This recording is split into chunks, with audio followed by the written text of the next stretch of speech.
Joining us now for Word Brief and the review of some of the headlines of today's newspapers from around the world is Adefemi Akinsanya. She used to call herself Adefemi Akinsanya. You had to say it with the A. Growing up in the United Kingdom, if you said Sonia, they'll put an O. So you have to say Sanya, so they know to put the A there. But after all of your trolling and bullying, finally I say Akinsanya. Finally. No, it wasn't trolling and bullying, it was constructive feedback. Yes. As a proud Yoruba girl that you are. Good morning, Adefemi Akinsanya. Good morning. Good morning, Dr. Rubin. And congratulations, Abimo. Thank you. Thank you. We have a baby. We have a girl. My sister gave birth yesterday. First of our new generation. We thank God. Good morning to you, viewers. Implications, of course.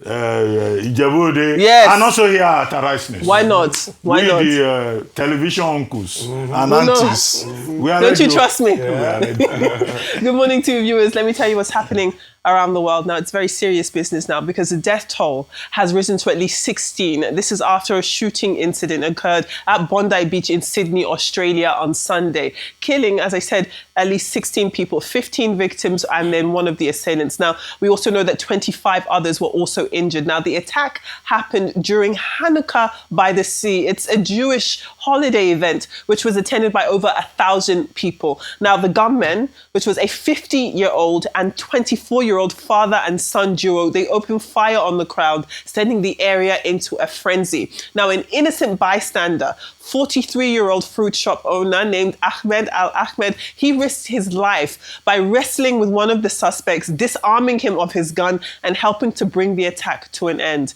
It is believed that the elder suspect, the 50-year-old father, was killed while his son remains in critical condition. Now, reports say the father was legally licensed to carry 6 weapons and both shooters are believed to be well trained. Well, police declared the incident a terrorist attack, stating that it was designed to target Sydney's Jewish community.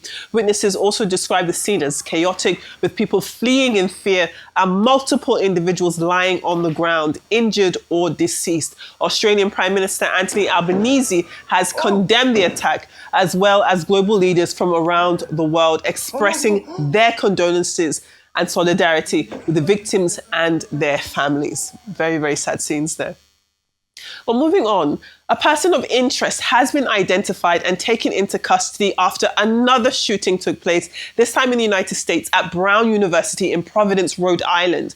2 students were killed and 9 others were injured. This is the person of interest who is believed to be responsible for the attack. Now, the shooting occurred on Saturday afternoon local time in the Barris and Hawley Engineering Building where final exams were taking place. The suspect, described as 24-year-old Benjamin Erickson, was taken into custody at a hotel in Coventry, Rhode Island, early on Sunday morning. Now, the shooting victims are all students who were taken to Rhode Island Hospital, where 1 person remains in critical condition, 7 are in stable condition, and 1 has been discharged already. The identities of those killed have not yet been released, though it has been confirmed that they were students at Brown University, and the motive behind the shooting is still unclear. Investigators are reviewing security footage and interviewing witnesses.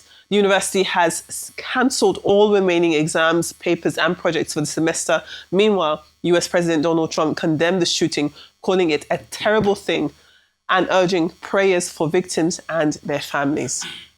Well, moving away now, and I'm looking at a situation that links Ghana and the United Kingdom because over 100 Ghanaian doctoral students in the United Kingdom are facing deportation, eviction, and financial hardship due to unpaid tuition fees and living allowances, with some having gone without payment for over 3 years. Now, according to reports, the Ghanaian government owes an estimated £32 million to around 110 UK institutions, leaving students in precarious situations. Affected students are studying at universities, including University College London, UCL. There's also the Robert Gordon University and universities of Nottingham, Bradford, Warwick, Lincoln and Liverpool. The students have petitioned UK Prime Minister Sir Keir Starmer for help in pressuring the Ghanaian government to settle the debt. Prince Komla Bansa, who's the president of the affected students group, said that some had already been deported by the Home Office after their universities withdrew their registrations for non-payment. Others had been evicted from their accommodation or forced to borrow money in order to survive. However, the Ghanaian government, through its scholarship secretariat, has acknowledged the debt and claims to have made significant payments to UK institutions, but students say the situation remains dire and they are calling for urgent action to resolve the issue and prevent further hardships. Very tough times for PhD students in the United Kingdom from Ghana. Well, let's take a look at our newspaper headlines from across Nigeria and indeed the world. As ever, we begin with the front page of This Day, and we'll start with the positive news, because This Day's picture headline along the bottom there features pioneering managing director of Arise News, Ijoma Wogugu, who has turned 60 years old. She's pictured alongside a host of many people. So first you've got the anchor of Perspectives on Arise News and former editor of This Day Style, Ruth Esime there. You've got the publisher of the Guardian newspaper, Lady Maiden Alex Ibru, right next to her. You've got the former governor of Ogun State, Olusegun Oshoba, right there. And then you've got our celebrant Lovely in orange. And then you've got our own chairman, the editor-in-chief of This Day newspaper and chairman of the Arise Media Group. On the far right. And then, would you believe, on the far right over here, we have none other than Dr. Ruben Abati. Way. It's you. It's you on the front page. It's you.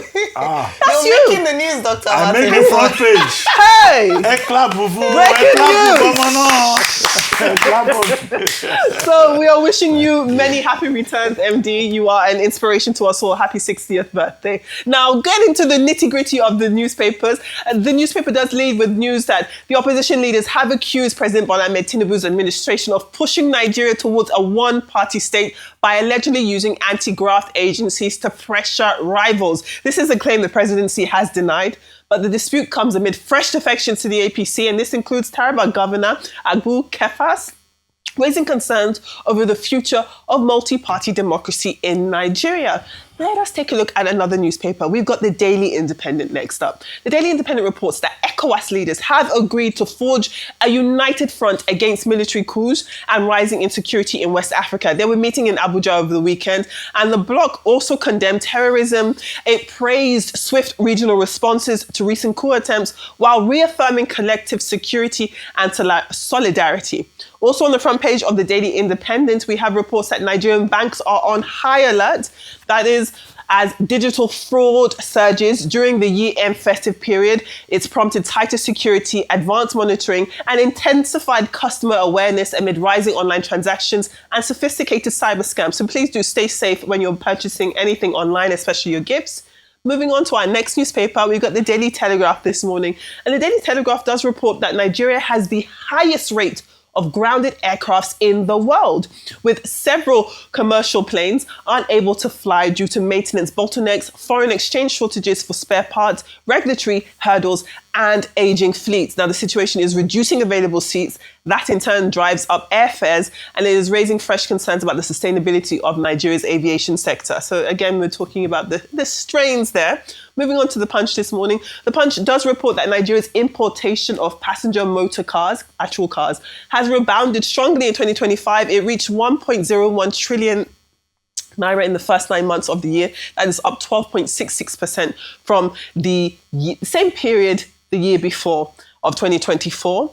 Moving on to the Vanguard this morning. The Vanguard does have some more troubling news coming with Aliko Dangote and the Dangote refinery just along the bottom here. So what you're seeing is Dangote refinery is urging an investigation of NMDPRA CEO engineer Farouk Ahmed for alleged economic sabotage. He's accusing the agency of favoring fuel imports over domestic refineries. He also warned that modular refineries are struggling under current policies and assured that PMS prices in Lagos would not exceed over 740 Naira per litre starting from Tuesday, starting tomorrow.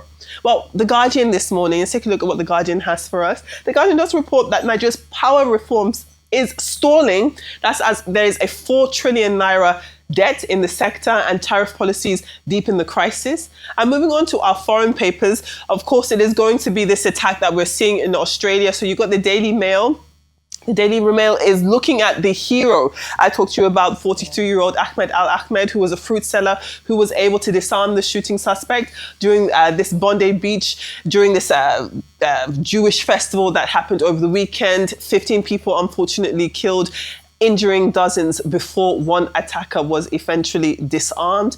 And then we have an Australian newspaper. We've got the Sydney Morning Herald, which again is looking at what has happened following the shooting where the government opened fire during this Jewish holiday. And I think we've got one last paper coming out of the United Kingdom. We have The Times, which is again the bloodbath on Bondi Beach, and then you have the suspect there. I know we've run out of time, but yes, that is a whole host of our stories in terms of our World Brief and our newspaper reviews. Thank you so much for breaking it down. Pleasure. So sad, Bondi Beach, what happened there, and hopefully investigations can be done. The government has said they would look to tighten gun laws, and we can see in the two countries you talked about this morning, there are challenges around gun laws. Thank you so much, Adefemi Akinsanya.